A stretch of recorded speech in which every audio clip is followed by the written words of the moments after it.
Какие особенности есть в вашем теле? Привет, не забывай с меня ролика, с тебя лайк и подписка. Ну и про коммент длиннее 4 слов не забудь. Кстати, если ты хочешь вторую часть этого ролика, то просто поставь лайк и напиши об этом в комментариях. Я их все читаю. Приятного просмотра, а я начинаю. У меня работает только половина сердца.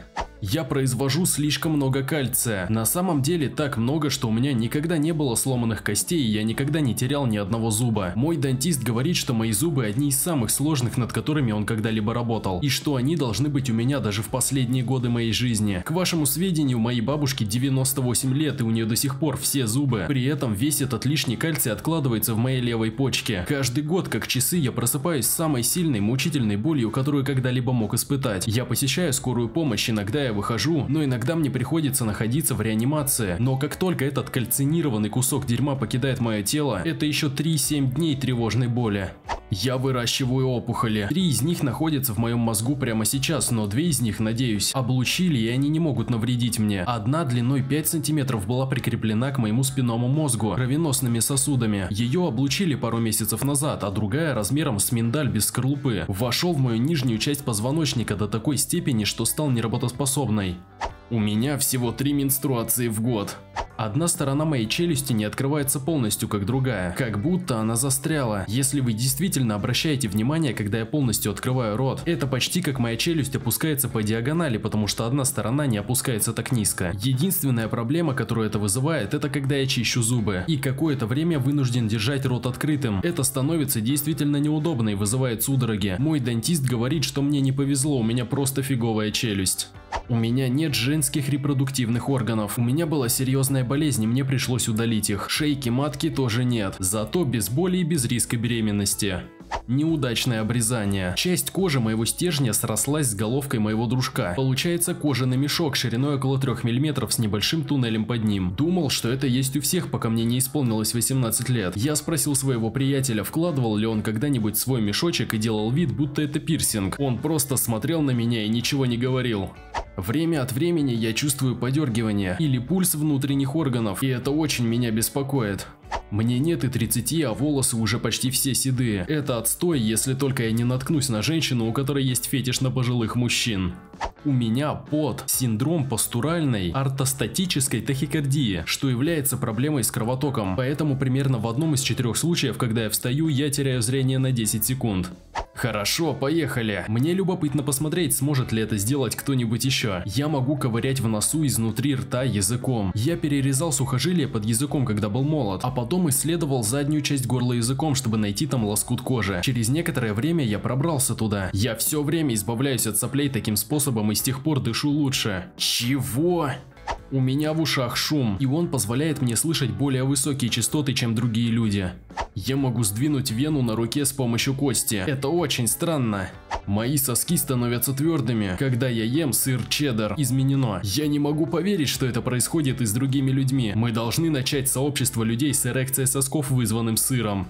Когда чихаю, болит левое плечо. Это почти невыносимо, и мне нужно на несколько минут прекратить то, что я делал, чтобы прийти в себя. 2 дополнительных ребра, дополнительные позвонки, дополнительные кости в лодыжках, гиперширокие связки, 4 соска, нет зубов мудрости, пупок такой глубины, что я могу засунуть внутрь свой мизинец. Совершенно уверен, что я пришелец. Мои локти очень эластичные, ссылку я оставлю в комментариях. У меня также диабет, но это не весело и не интересно. Когда я глотаю пищу, она иногда поднимается, а не опускается, и мне нужно высморкать ее через нос. Я могу сломать оба запястья, повернув их. Никто из врачей не знает почему. У меня нет толстой кишки, поэтому иногда, когда я какаю, пахнет моим утренним кофе. Мне не хватает огромного куска икр на правой ноге. Нет мускулов, они просто имеют синевато-фиолетовый цвет. Я родился с этим, а когда холодно, он становится более темным, фиолетово-синим. Я не знаю, как правильно это описать, но вот что. Мое тело имеет тенденцию быть неровным. Моя правая нога длиннее левой, мой левый глаз близорукий, а правый имеет дальнозоркость. Совпадение? Думаю, нет. Начну. Мне кажется, что большую часть времени я не излучаю никакого тепла. Холодные руки, ноги, и обычно, если кто-то садится на стул, стул становится теплым. Не для меня, а когда я сижу, он остается таким же, как будто им никто не пользовался. Это может быть синдром Рейна или вы вампир. Если это болезнь Рейна, будьте осторожны, потому что у вас гораздо более высокая подверженность обморожениям, чем у обычного человека. Если вы вампир, вам необходимо проконсультироваться с мировым экспертом-доктором Хельсингом о вариантах лечения. Лобок на моем мизинце. В детстве мне сделали кожаный трансплантант. Они сняли кожу с моего паха и пересадили ее на мой левый мизинец, который еще не полностью сформировался. Наступило половое созревание, и теперь у меня из трансплантанта вырастают лобковые волосы. На моем мизинце. За моими ушами есть странные карманы. Они у меня с рождения. У меня высокая переносимость боли, но если ты ударишь меня в левую руку, я упаду как башни-близнецы. Ахиллесова рука. Интересно. Я странная. У меня двойная Y-хромосома, повышенный уровень тестостерона, тяжелая структура костей, массивная грудная клетка и кажется кожа толще, чем у большинства людей. По сути, я самый хромой мужик в мире. На моем указательном пальце нет ногтя. Это просто кожа с двумя прорезами ногтя по бокам. Если я нарисую смайлик посередине, мой палец будет похож на змею. Я могу заставить свои глаза завибрировать. Многие люди это так описывают. У меня 7 пальцев. На одном из моих пальцев отпечаток испорченный. Похоже, кто-то взял один участок отпечатка пальца и повернул его на 90 градусов. Мои причиндалы покрыты веснушками. Моя скорее ментальная, эмоциональная. Время от времени я испытываю это странное чувство пустоты, которое действительно трудно описать. Единственный способ, которым я могу это сделать, своего рода странное сочетание вины, стыда и смущения. И от этого мне хочется свернуться клубочком и исчезнуть. Это состояние было у меня с детства, и я никогда не знал никого, кто бы переживал подобное. Я не знаю причин и нет никаких признаков того, что это должно произойти. Но это начало происходить все чаще и чаще. Я думаю, это связано с тревогой. Не я, но когда мой друг жует пищу, одно из его век движется вверх и вниз синхронно с его челюстью. Мне сделали мастектомию, и когда я простужаюсь, я чувствую, что у меня твердеют соски. Моя голова, передняя часть немного больше задней, а бока как бы торчат. Раз в месяц у меня появляется колющая боль в левом легком, и единственный способ избавиться от нее – это сделать действительно глубокий вдох. Но это делает боль более мучительной, пока я не сделаю полный выдох, а затем она исчезает. Началось это, когда мне исполнилось 15, а сейчас 24. Один из моих братьев тоже испытывает это. Когда я провожу пальцами по мокрой бумаге или картону, мои плечи неконтролируемо дрожат в течение нескольких секунд. Это не похоже на легкую дрожь, это похоже на припадок. Мои большие пальцы двух разных размеров. У меня есть пятна на руке, где нет ни одного из слоев кожи, поэтому вы можете видеть мышцу под ним. Мои ахилловые сухожилия и связки слишком короткие и не растягиваются должным образом, поэтому ходьба в течение нескольких минут вызывает сильную боль. В основном помогает только обувь на небольшом каблуке. Супер странно. Я думаю, что я вполне нормальный человек, но иногда у меня возникает странная боль, когда я лежу на левом боку. Наверное, умираю.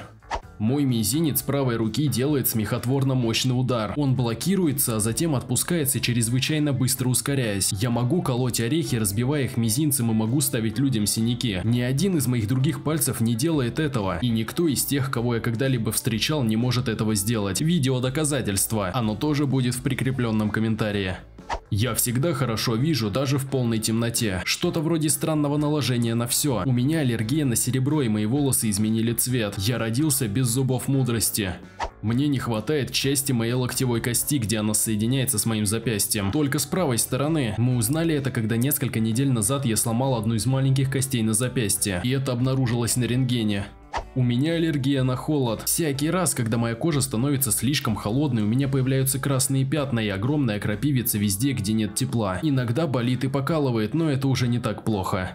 У меня появляются заметные мурашки по коже, когда что-то касается меня с достаточным давлением, чуть превышающим естественный вес одежды. Это в основном означает, что вы можете рисовать на мне мурашками по коже. Это довольно весело, но довольно странно. У меня странная жгучая боль в носу. Я понятия не имею, с чем это связано, но она начинается у меня в ноздре. Случается только с одной стороны носа, но это происходит с обеих сторон. И распространяется до самого глаза. Это длится всего несколько секунд, но горит очень сильно и заставляет меня прекращать все, что я делаю. Зажимать нос и иногда зажмуривать глаза.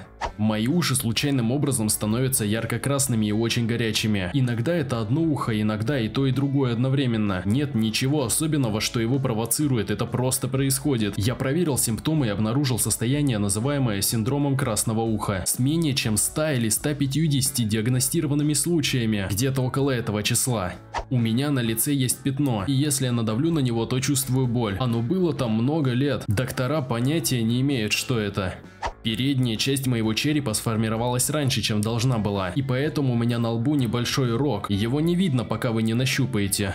Мой правый глаз не открывается так широко, как левый. Это заметно только если ты очень близко к моему лицу. У меня каштановые волосы, но по какой-то причине в моей бороде растут слегка рыжие волосы. Это почти делает их похожими на блики. Ничего подобного нет на моей голове, просто когда моя борода становится очень длинной, она просто решает. Эх, мне надоел коричневый цвет, я меняю его. У меня эти странные штуки под одним глазом. Это две маленькие бледные шишки, которые как бы выросли там, когда мне было 8 лет. Не знаю, что это такое. У меня была опущена линия десен, которую нужно было исправлять. Не уверен на 100%, что это вызвало. И наконец, внутри неба у меня есть две невероятно маленькие дырочки, расположенные рядом с моей губой. Я не уверен, есть ли это у других людей, но в любом случае это не самая странная часть. Странно то, что я могу всасывать воздух через эти отверстия. И это происходит действительно громкий писк, который никто из встреченных мной людей не может произвести. У меня очень волосатые ладони. Они были правы. Если вы делаете это, ладони станут волосатыми. Спасибо, что досмотрел ролик до самого конца. Хочешь вторую часть? Ставь лайк и пиши об этом в комментариях. Ну и не забудь подписаться на канал и нажать колокольчик и включи там все уведомления. А также предлагаю посмотреть вот эти два ролика. До скорых встреч!